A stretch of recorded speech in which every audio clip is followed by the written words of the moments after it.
Bali merupakan salah satu pulau kecil yang terkenal akan keindahan alam, budaya, serta keseniannya yang berkembang sangat pesat sehingga menjadi salah satu ikon pariwisata di Indonesia. Secara geografis, Provinsi Bali terletak pada 8 derajat lintang selatan dan 114 derajat hingga 115 derajat bujur timur. Relief dan topografi Pulau Bali di tengah-tengah terbentang pegunungan yang memanjang dari barat ke timur dengan batas wilayah. Di sebelah utara merupakan Laut Bali, sebelah timur Selat Lombok, sebelah selatan Samudra Indonesia, dan di sebelah barat Selat Bali. Luas total wilayah Provinsi Bali adalah 5.634 hektar dengan panjang pantai mencapai 529 km. Secara administratif, Provinsi Bali terbagi menjadi 8 kabupaten dan 1 kota madya, yaitu Kabupaten Jembrane, Tabanan, Badung, Gianyar, Karangasem, Klungkung, Bangli, Buleleng, dan Kota Denpasar yang juga merupakan ibu kota Provinsi Bali.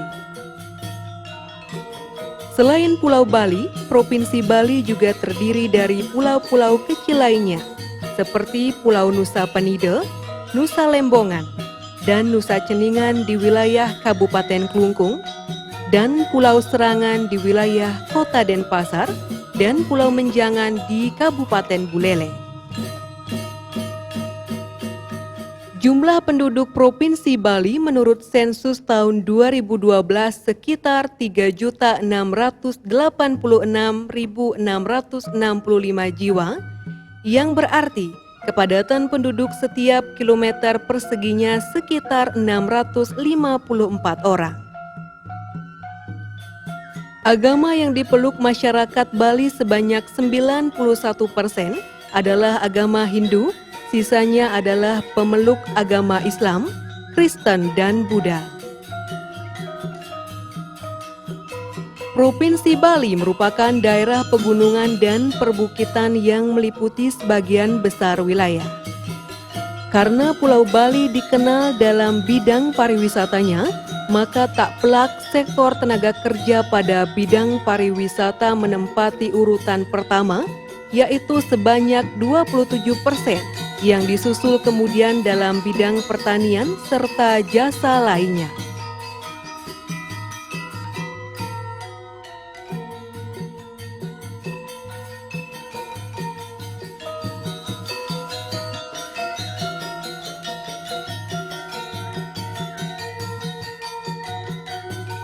Pada masa Bali kuno antara abad 8 hingga abad 13, masyarakat Bali dengan amat jelas mengalami perubahan akibat pengaruh kerajaan Majapahit. Tatanan pemerintahan dan struktur masyarakat mengalami penyesuaian mengikuti pola pemerintahan Majapahit. Secara perlahan dan pasti, dengan upaya penyesuaian dan pencampuran kedua belah pihak, Bali berhasil menemukan pola budaya yang sesuai dengan pola pikir masyarakat dan keadaan alam Bali hingga saat ini. Bali kemudian tidak hanya menarik dari keindahan alamnya saja, namun seni kerajinannya yang merupakan hasil budaya masyarakat Bali juga sangat menawan untuk diketahui. Salah satunya kerajinan kain tenun endak yang merupakan hasil seni kriya tekstil.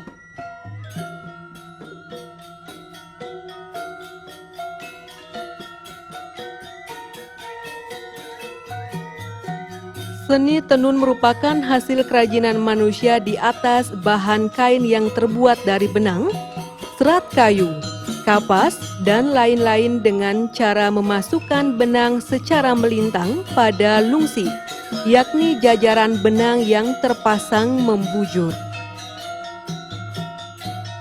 Kualitas hasil tenunan biasanya dinilai dari mutu bahan, keindahan tata warna, motif, dan ragi hiasannya.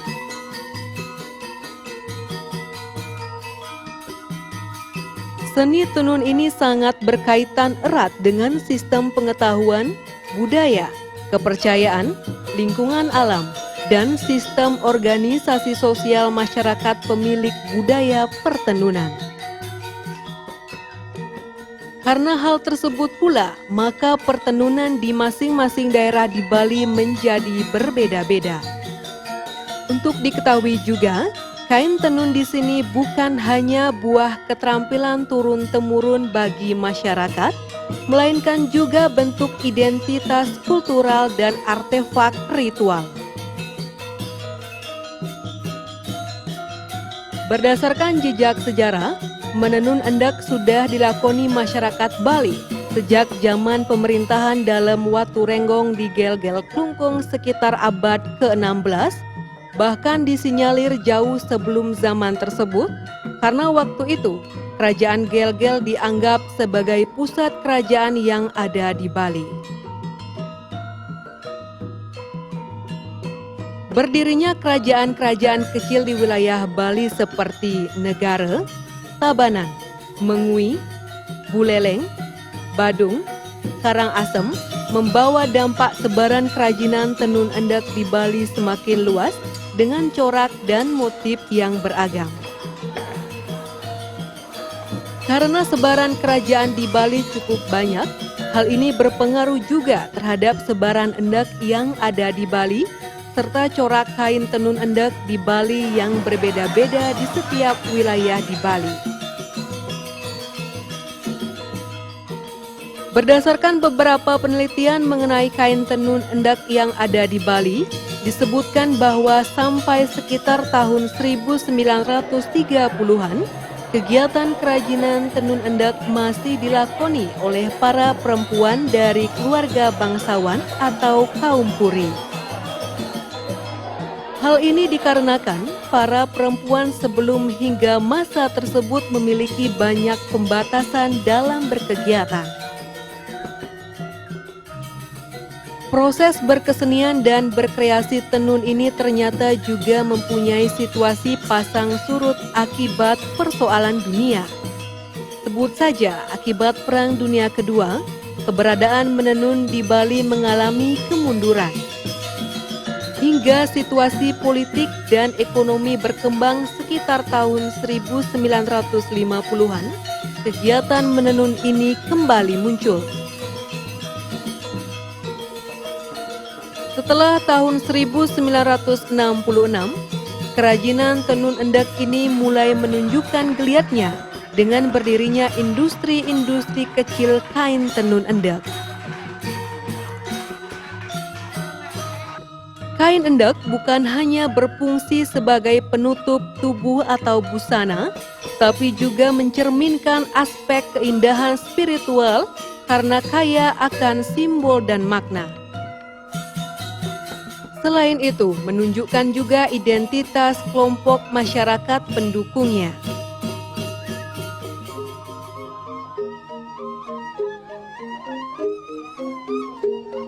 Pada zaman dahulu, kain-kain tenun endek tradisional ditenun dengan menggunakan alat tenun sederhana yang di Bali dikenal dengan istilah tenun cagcag.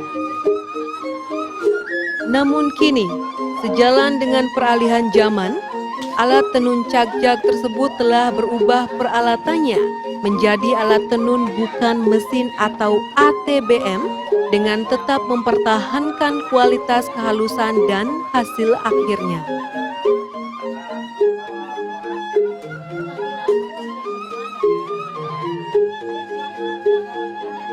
Alat tenun bukan mesin adalah sebuah alat untuk menenun benang menjadi tekstil atau kain. Alat ini biasanya dibuat dari kayu yang didesain sedemikian rupa, yang kemudian digerakkan dengan memfungsikan tangan dan kaki manusia.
Cang mau mana deh baru?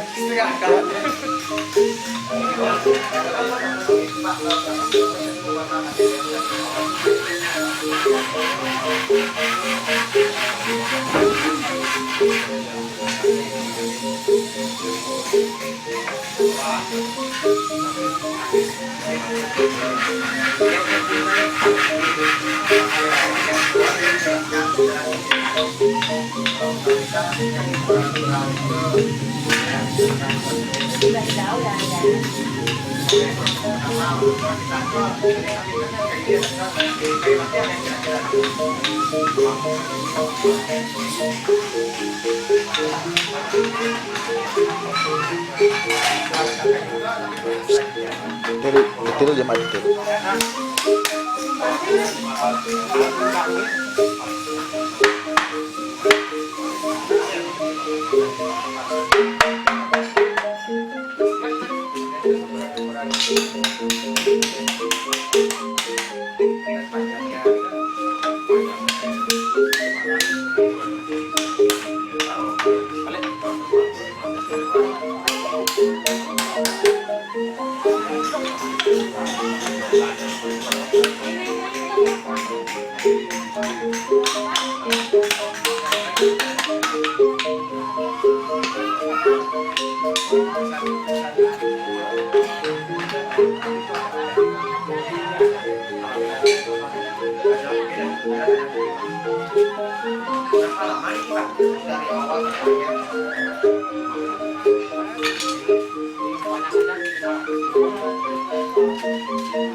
Fungsi dasar alat tenun ini sebagai tempat memasang benang-benang lungsi agar benang pakan dapat diselipkan di sela-sela benang lungsi untuk dijadikan kain.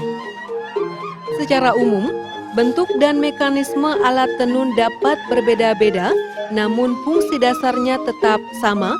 Menenun merupakan keahlian yang dapat dikembangkan untuk dapat membuat berbagai macam-macam produk kain dengan ide-ide kreatif sehingga memperkaya corak kain yang diciptakan. Pada prinsipnya, kain tenun terjadi karena adanya persilangan antara dua benang yang saling terjalin tegak lurus satu sama lainnya. Benang-benang ini terdiri dari dua arah, yaitu vertikal dan horizontal. Benang vertikal yang mengikuti panjang kain disebut lusi atau lungsi. Benang yang arahnya horizontal mengikuti lebar kain disebut benang pakan.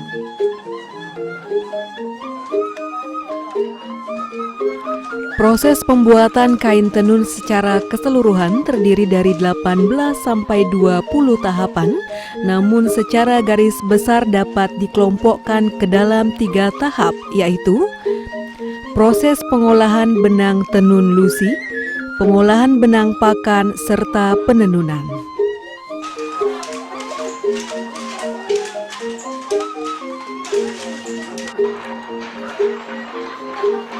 Pembuatan kain endek merupakan sebuah proses kreatif yang memadukan antara unsur seni, kreativitas, teknik pewarnaan, inovasi, serta kualitas sehingga bisa diterima oleh masyarakat. Proses menenun endek dengan ATBM yang biasa dilakukan di Bali cukup rumit dan memerlukan keahlian serta ketelitian yang cukup tinggi.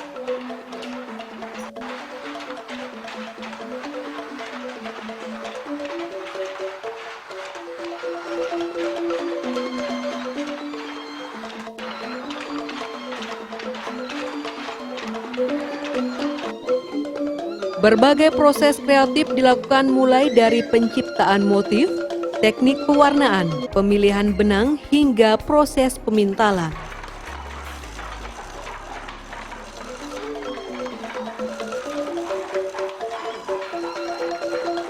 Selain itu, untuk menjaga kualitasnya, diperlukan juga pemilihan bahan benang dengan kualitas tinggi, serta warna-warna kekinian namun dengan tetap mengedepankan motif tradisi.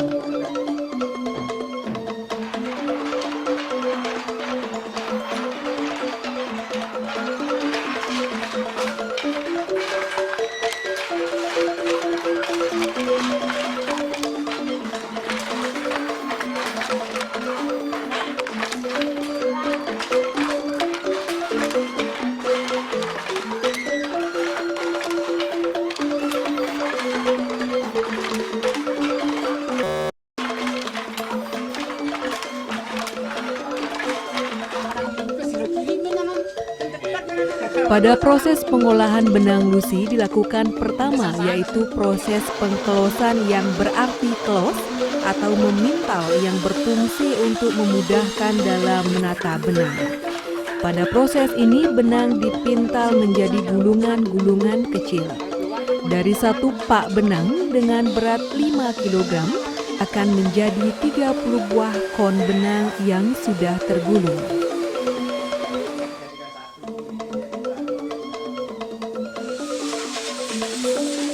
Setelah proses bagian pertama dilakukan, dilanjutkan pada bagian kedua yaitu proses pencelupan warna. Hal ini dimaksudkan sebagai proses pemberian warna secara merata pada bahan tekstil dengan cara dicelup. Pada bagian ketiga dilaksanakan proses penghanian atau proses merapatkan benang.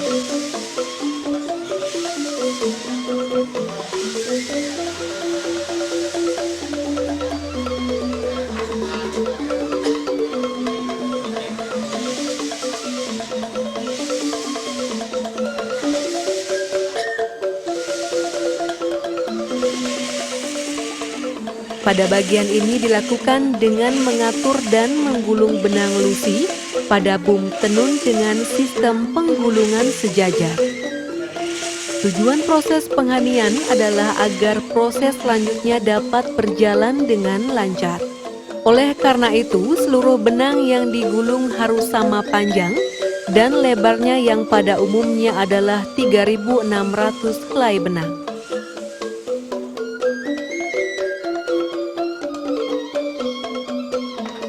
Bagian keempat adalah proses pencucukan. Pencucukan adalah proses pemasukan benang lusi yang dilakukan secara 2 tahap, yaitu proses pencucukan pada mata gun. Gun ini adalah kawat yang mempunyai lubang di tengahnya pada alat tenun dan proses pencucukan pada sisir tenun.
penampakan rasasan benang itu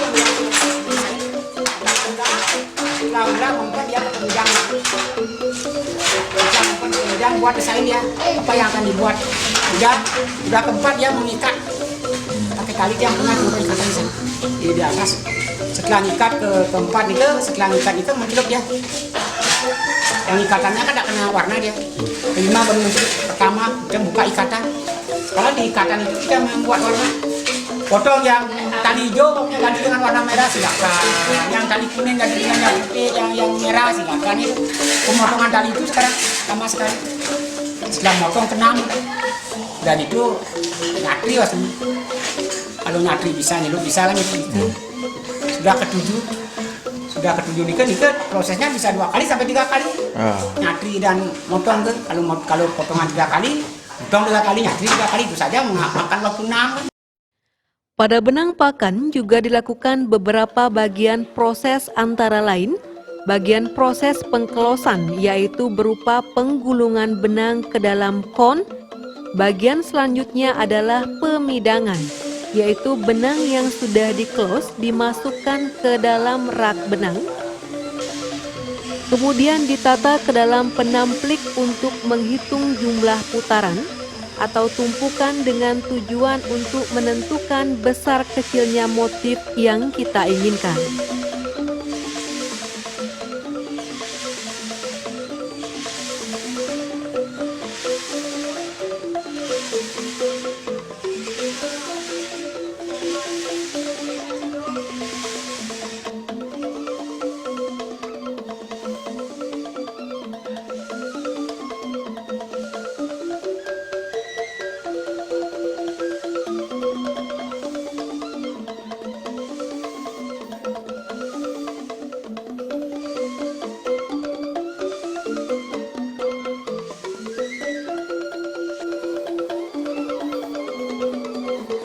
Bagian proses ketiga yaitu dilaksanakan pengikatan. Pada bagian proses pengikatan menggunakan tali rafia sesuai dengan motif yang telah ditentukan atau menyesuaikan dengan pesanan.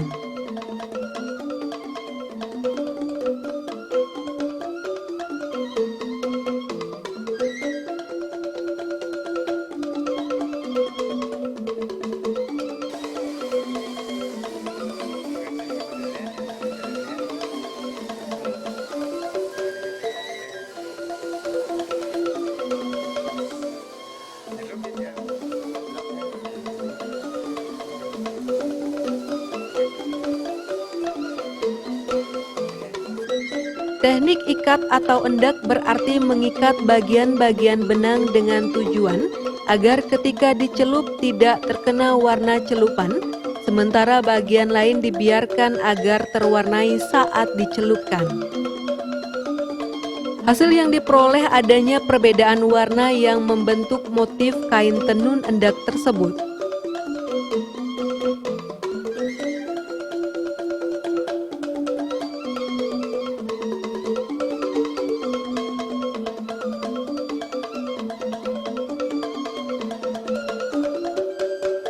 Bagian keempat yaitu pewarnaan dasar atau pencelupan. Pada proses pencelupan untuk warna dasar atau disesuaikan dengan persyaratan pelanggan, benang yang akan dicelup direbus terlebih dahulu selama 30 menit agar penyerapan warna merata.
Pada bagian kelima berupa proses pencoletan. Pada tahap ini apabila benang yang sudah dicelup dasar sudah kering, lalu ikatan dibuka terlebih dahulu, kemudian dilakukan pencoletan atau pengisian warna.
Pada bagian keenam berupa pengginciran, yaitu benang yang sudah kering tadi ditata dengan cara menggulung ke dalam alat pengginciran, tujuannya untuk mempermudah dalam tahap pemaletan.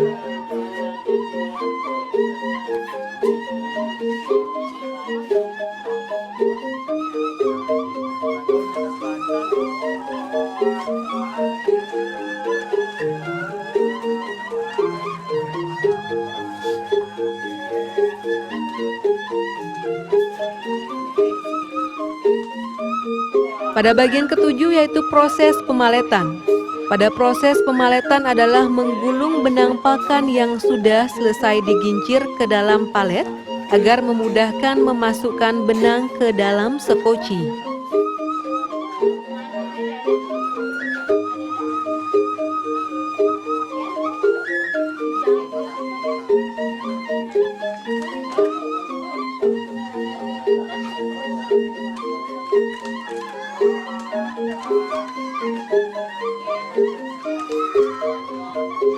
Setelah semua proses tahap persiapan benang lusi dan benang pakan selesai dilaksanakan, dimulailah kemudian dengan tahap penenunan.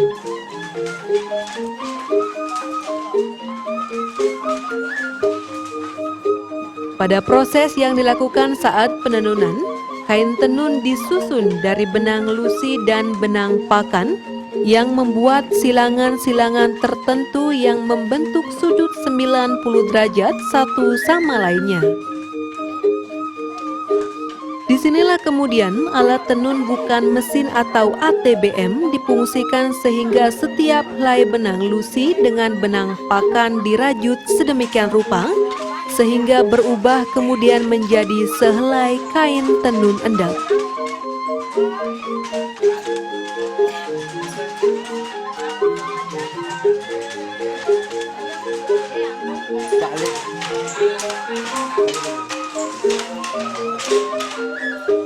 Karena yang tadi sapi juga saya pernah mencari, juga pernah kayu juga pernah. Jika pun semua tidak ada hasilnya kan. Terus saya berpikir kebetulan di Sideman ini banyak tidak yang perempuan tidak ada punya pekerjaan. Bagaimana cara kita berusaha supaya bisa kita tulis mereka orang-orang itu semua menginginkan. Ke pertama kali itu sebenarnya di samping mereka bertani kan siang hari itu kan mengasuh Nah, di samping dia bertani, bagaimana cara saya untuk bisa memperkerjakan mereka itu? Itu tujuan pertama sebenarnya.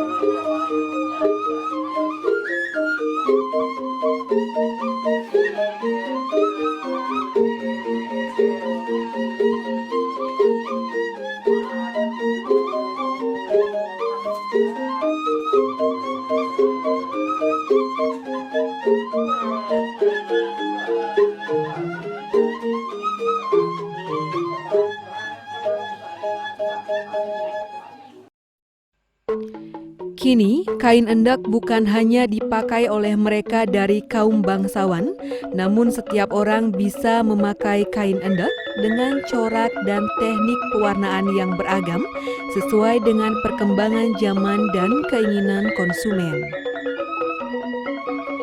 Berdasarkan perkembangan zaman pula, maka berbagai macam corak jenis bahan serta teknik pewarnaan dikembangkan. Kerajinan tenun endek yang ada di Bali ada yang terpusat dalam bentuk industri, namun banyak juga yang tersebar di rumah-rumah penduduk. Memang, pengrajin tenun endek lebih banyak dari kaum ibu-ibu yang menganggap menenun endek sebagai kerja sambilan. Sehingga proses penenunan kain endek terkesan cukup lama untuk satu helai kain. Selain itu, pendapatan dari penenunan kain endek yang dianggap belum menjanjikan juga menjadi salah satu penyebab kurangnya minat generasi berikutnya untuk menekuni menjadi pengrajin endek. Dilihat dari sebarannya, kain endek saat ini bukan hanya dipakai oleh orang Bali saja, namun juga telah diekspor ke berbagai negara lain. Dari segi fungsi penggunaan, kain endek bukan hanya dipakai untuk kegiatan upacara keagamaan saja, namun telah dipakai sebagai pakaian dengan berbagai macam modifikasi. Dilihat dari makna kesejahteraan, industri endek yang berkembang sudah barang tentu akan serta-merta meningkatkan nilai tambah ekonomis bagi endek, baik dalam peningkatan harga maupun kualitas produk yang dihasilkan. Berdasarkan makna kreativitas dan estetika, endek Bali merupakan proyek kreativitas dari para pelaku industri tenun endek. Memodifikasi endek dengan berbagai macam kreativitas wujud sehingga menjadi karya-karya yang diminati oleh pasar. Pengembangan kreativitas yang didasari atas estetika pada produk kain endek ini sudah barang tentu akan menciptakan rasa yang lain dari para pemakainya. Adanya beragam motif baru yang didasari oleh kreativitas desainer tenun endek yang menghasilkan beragam corak sudah barang tentu pula memberikan ragam pilihan kepada konsumen. Cara kita berpakaian merupakan sebuah tanda untuk menunjukkan siapa diri kita dan nilai budaya apa yang kita anut. Karena berpakaian adalah sebuah sistem tanda yang menunjukkan makna identitas seseorang. Dalam makna identitas yang lebih luas lagi, perkembangan kain tenun endek di Bali di tengah pusaran globalisasi ternyata masih tetap memegang kuat identitas kebaliannya. Kemajuan teknologi dan derasnya budaya asing yang masuk ke Bali sebagai akibat sektor pariwisata bukannya kemudian memudarkan identitas kebalian, namun malahan mempertegas dan memperkuat identitas tersebut dalam keragaman teknik pembuatan dan motif yang dikembangkan oleh pengrajin kain endek di Bali, sehingga kain endek bisa bertahan dan berkembang hingga kini. Sebagaimana pelestarian sebuah produk kebudayaan adanya program pemerintah wilayah Bali dengan memakai seragam endek bagi setiap pegawainya juga merupakan salah satu upaya untuk melestarikan serta mengangkat nama kain endek di mata masyarakat. Sekitar tahun 1980-an, pada pertemuan pengrajin tenun sebali yang dimotori oleh Gubernur Bali kala itu, kain endek diusulkan pemakaiannya tidak terbatas sebagai kain kamen saja, akan tetapi agar bisa dipakai sebagai pakaian resmi yang menonjolkan budaya lokal Bali. Dipakainya kain endek sebagai motif pakaian yang telah mengalami berbagai modifikasi bentuk serta kecenderungan masyarakat membeli kain endek untuk kemudian dipakai pakaian dengan berbagai macam fungsi. Salah satu indikator yang menunjukkan bahwa kain endek telah diterima dan dipakai oleh masyarakat secara luas di Bali, bukan hanya dalam kegiatan upacara keagamaan, namun telah menjadi tren di kalangan masyarakat Bali. Kini, kain endek bukan hanya dipakai oleh orang lokal Bali saja, namun telah menyebar ke seluruh penjuru dunia. Kain tenun endek Bali telah banyak mengalami jatuh bangun dalam usahanya mempertahankan peninggalan kebudayaan masa lampau, namun tetap bertahan hingga saat sekarang ini. Keberadaan kain tenun endek ini merupakan salah satu aset bangsa yang berharga dan harus dijaga dengan baik keberadaannya. Sekalipun kerajinan tenun endek mengalami pasang surut, namun kerajinan tenun endek telah mampu berkembang dan bertahan di masyarakat dengan mengajarkan secara turun-temurun kegiatan menenun dari generasi sebelumnya ke generasi berikutnya, sehingga budaya kain endek yang luhur ini akan tetap lestari.